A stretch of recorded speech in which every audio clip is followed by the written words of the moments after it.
This is AEW. Des Moines, Iowa. On Wednesday, June 12th, All Elite Wrestling presents Dynamite. Get the feeling. And the best professional wrestlers in the world bring wrestling's hottest show to Wells Fargo Arena. AEW is where the best wrestle. AEW Dynamite and Rampage. Wednesday, June 12th from Wells Fargo Arena in Des Moines. Tickets on sale now at AEWTIX.com. All Access. An inside look at what it takes to operate Iowa's largest entertainment and convention facilities. This is Iowa Events Center All Access. From Iowa Everywhere.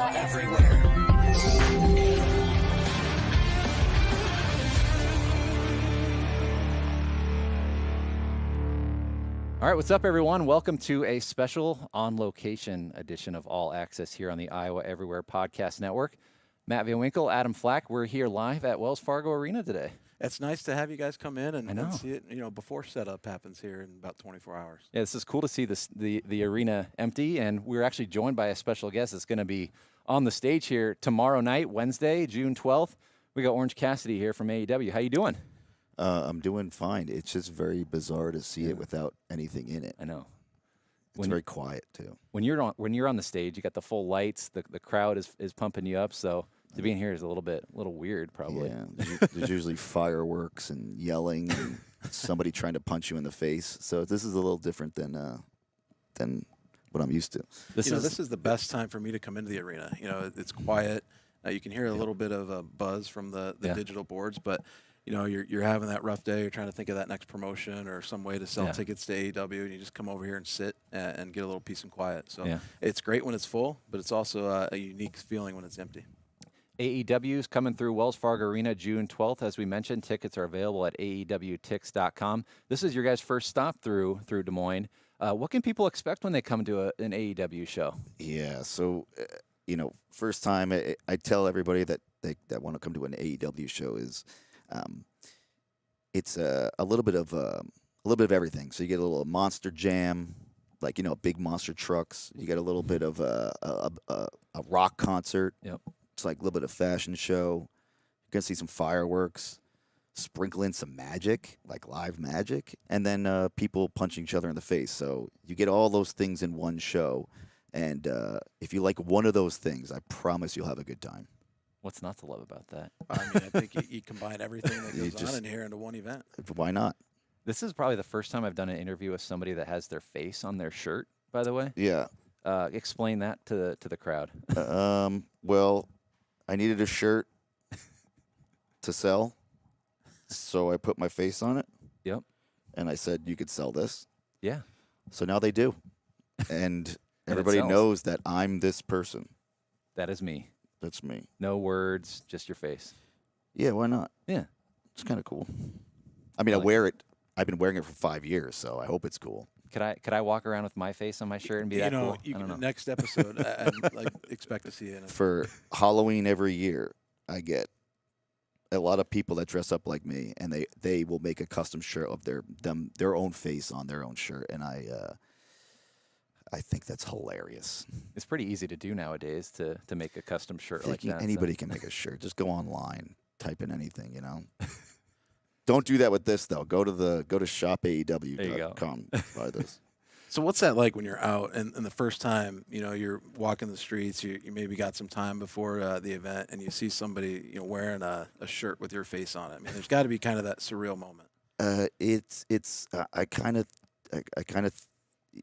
I get very, I feel very grateful that, because growing up, whether you're like sports or anything like that, there's people that you looked at and you used to do that same thing. And now to see people at that age, especially when I see little kids dressed up like me and send me their tweets and Instagram messages on Halloween, or they're dressing up like me. And in the arena, there's always a couple of kids dressed up like me and adults. Why not? Hey, we all got to do it. And then you make signs and stuff. I just get very grateful that I have the opportunity to do something like this. And, hopefully I can have more people convert to professional wrestling at a young age like I was. The Orange Cassidy kit is pretty easy to pull off. You got the denim. Everybody has denim. Everybody has denim. You get white shoes. Nice shoes. Yeah. And then just you don't even have to have your face on. Just wear a white T-shirt, get some sunglasses. You're fine. It's all good. So you got into this business 20 years ago. 2004 was when you first started professional wrestling. How did you first get into this? I saw it live, and I said, I could probably do that. So I did it, and now here we are, 20 years later. It was just it was something that I always enjoyed doing, and I was good at it. So I enjoyed it, and I was pretty good at it. So I said, well, I'm going to keep doing this. Yeah. You know, Matt, you and I couldn't do the same thing. No. You know, I think you were talking earlier about the first time you saw professional wrestling and you were hooked. Yeah. As a fan. Yeah. You know, I don't know that I could watch professional wrestling and think I could do that. Yeah. It takes a certain type of person that has something wrong with their brain, for sure. But I love it. Well, it's an interesting dichotomy of like you're acting. It's definitely athleticism. You have to have athleticism to be able to do what you guys do. And I also think it's a lot of like this is a live show. Right. This is live. Yeah. Like anything could happen, and it's a stunt show. My biggest thing is I want professional wrestling to be a little bit more than just two big dudes slap each other in the chest. I think there's more emotion that could be brought out because it is live entertainment, and that's something that I think, and especially nowadays when everybody could just go on their phones and watch something, I think it's important that people come out and experience something like this, entertainment live, and I want you to laugh, I want you to cry, I want you to like be mad because that's all the things that make professional wrestling special. AEW, Wells Fargo Arena, June 12th, AEWTix.com. We're here with Orange Cassidy. You started with AEW, was it right when it got off the ground in 2019 or shortly after? So they did I was very, like, 2019, I did one of the shows at the second AEW show that they had, and then I've been with ever since. And I started with them right around September of 2019. Because AEW is like we said, it's a fairly new production. It's a fairly new show. Yes. How did the origin of AEW start? What's, obviously we know about the other professional wrestling circuit that's going on right now, the big one that you guys compete with. But what was the reasoning for getting AEW off the ground, and why did you want to jump on board? Well, because there was no alternative, and you had to watch one thing. And if you didn't like that one thing, well, then too bad. If you liked wrestling, and I think everything just needs competition to grow and make itself better. And Tony Khan saw a couple of wrestlers in Japan, the Young Bucks and Kenny Omega and Cody Rhodes and Hangman. He saw that, hey, I can build. And Tony's always wanted to have a wrestling company, and he just saw that the time was right. And Chris Jericho then came on board, and they hired a few. And then my former friends, I should say, Trent and Chuck Taylor, they were called the Best Friends. They brought me in because they were first ones that were on the scene, and it just grew from there. And it's grown so much from that first 2019 in October. I think we've grown like 3 times the amount of roster and TV shows that we do. So it's been I've been very lucky to see it happen from the ground up. You mentioned Japan and finding wrestlers over there, and internationally it's a big sport. But what was that like going to Wembley Stadium last year and really understanding how big the sport is around the world? Yeah, it's one of those things that you never thought you would be involved in. And Wembley Stadium is known around the world as one of the most famous stadiums in the world. And the idea that I stood in a ring surrounded by 80,000 people, and across from me was a man named John Moxley who was holding a fork and then stabbed me in the head with it. I never thought I would ever experience something like that, let alone in front of 80,000 people. But to see how big wrestling was over in England and in the UK is I just get excited about the idea that we're going to go back, and then that we're going to do some more things overseas, because there is a lot of markets out there, like people that really want to see professional wrestling, and I'll give it to them. Just I'll go out there. I promise. You mentioned too the being on television, obviously was a big key for you guys to get into households and become, known around the world. Yeah. How big is that to have you guys are on TNT, correct?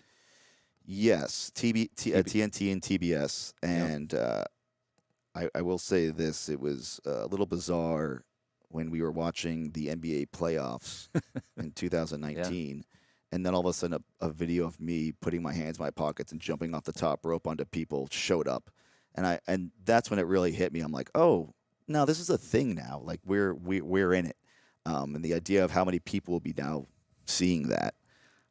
It was just I was just like, man, I got to do something more than put my hands in my pockets, I think. So you talk about going back to Wembley Stadium, 80,000 people there, but you're focused in on the ring, and you hear a lot about professional athletes, how the crowd doesn't affect them. Yeah, I'd have to believe that many people screaming your name or cheering for you or cheering against you has to affect you and give a little more adrenaline, doesn't it? You would be surprised that when there is a man holding a fork who wants to stab you in the head, how quickly all those 80,000 people go away and you're focused on that one thing. When I first walked out and I looked around, I was like, wow, there is a lot of people, and you can hear it and you can feel it, and you get the adrenaline, but then the bell rings and it's like, okay, try not to get stabbed. You know what I mean? Yeah, it's your mindset switches very, very, very quickly. I would imagine coming from like a smaller circuit like you started in to coming up something like this, like you could feed off energy from probably like 10 people as you could from 80,000 probably, right? Yeah, I had to do it for a very, very long time. Right. So you can appreciate like a smaller environment compared to a bigger one. For sure, it is, and they're very, very different things. Yeah. I think when you're in a smaller venue, there's different things that that the fans can bring, but man, 80,000 people. That's a feeling that I don't think I'll ever get back. Have you heard of the term sloth style? Sloth style, no. Yeah, tell us what sloth style is. So I don't know who came up with this. And somebody started saying it. I feel like it was our on TV a commentator Excalibur, who started saying call me the king of sloth style, and it's basically because I'm very lazy and I do the bare minimum to get the job done. Because isn't that what we're all trying to do? Just do the job we have to do and then take as least time to do it as possible. Some could see that as lazy. Okay. But, I mean, I win, so I'm doing something right. It's going to prolong your career. You don't have to. I would like to hope so. So you're this? Is this the? It's just like. Oh, sorry. It's just it's just like I don't have the energy to bring my thumb all the way up for a thumbs up. So this is the best. Yeah, for the podcast audience, this is his move is a just slight thumbs up. It's not a full thumbs up. I call it like a lazy thumb. Okay, lazy thumb. So first time in Des Moines, went to Council Bluffs over the weekend. So first two shows in Iowa all together. Different energy from the crowd. Do you see something? Does that affect you at all, or is it just city to city to city? There is something very special about the first time that we go to a place, and it doesn't matter if it's 20 miles down the road or 300. The first time that we come to a place like this, and with passionate wrestling fans around this area, I know for sure, and there is just an energy for that first show that is indescribable, and it's. I highly recommend coming to be a part of it because it is very, very special. You guys just had Des Moines Con come through here, and I know in the past they've brought in some old wrestlers too, and we know how much people love wrestling in this state. They come out for shows here throughout the year, so we know the crowd is here, and we know how much they get into it. I was just at an event here in December, and it was incredible. So it's crazy. Anytime that you bring up wrestling, it's like, when's AEW coming? When's AEW coming? Or we get that question a lot. Well, think about the great high school wrestling that happens on this floor too. I don't know if you know this, but Iowa is a big wrestling. I know. Wrestling state. So I did some amateur wrestling. I did a little bit of it. But then I broke my arm in half. You can't tell, but I broke my arm in half, and I have metal plates on my arm because my bones popped out of the skin. Yeah. So I had to stop amateur wrestling. That's a sad story, I guess, that I just said, but I said it. Sorry. So what type of amateur wrestling were you doing? I was high school. Oh, in high amateur school. Wrestling. Okay. Yeah. Okay. Yeah. Oh, this is very early on, before I started professionally wrestling. Gotcha. Well, some of the biggest names in wrestling have performed on this mat have wrestled out there, and you've been a firsthand account to some of those. Every one of them that's been in this arena, since we opened in 2005. Yep. So yeah, a lot of good wrestlers come through here. Awesome, cool. Well, so if anyone hasn't been to a show or seen you guys, one last pitch about why they should come out to watch AEW here on June 12th. Well, forks might be involved. There's definitely some high flying. There's going to be people jumping around outside of the ring, in the ring. There's going to be people punching each other. There's also going to be a lot of fireworks, and you're going to have a good time. I promise. And if you don't, you can come find me, and I'll apologize, but I doubt it. I won't give your money back because I don't have that. But do people cheer Orange? How do people? Do people cheer for? Like, what's your? Yeah, they cheer. Okay. But they also just put the thumb up, and and I really encourage signs. I know it's kind of a thing of the past, but I really like signs. And my favorite signs are this one person made a sign that was just a blank white sign that had nothing on it. I thought that was kind of funny. And then there was another person that said, "Orange Cassidy, this is my sign." And then that was it. Nice. Maybe we that. should. Here's what we should do. We should come up with this. Somebody should write this on their sign, and then if it gets shown on TV, we'll share it out. What should people write? What do you want them to put on for the Iowa show? They can put, "Is this good?" There you go. And then a Question question mark? mark, Okay. yeah. And then I'll know. If the sign just Thumbs says, up, "Is this thumbs good?" down. Yeah, thumbs up. Yeah, I'll see it, and I'll Okay. I'll Deal. determine if it's good or not. Awesome. Cool. Orange Cassidy from AEW. They're here June 12th, Wells Fargo Arena. Appreciate you coming by. Thank you so much for having me.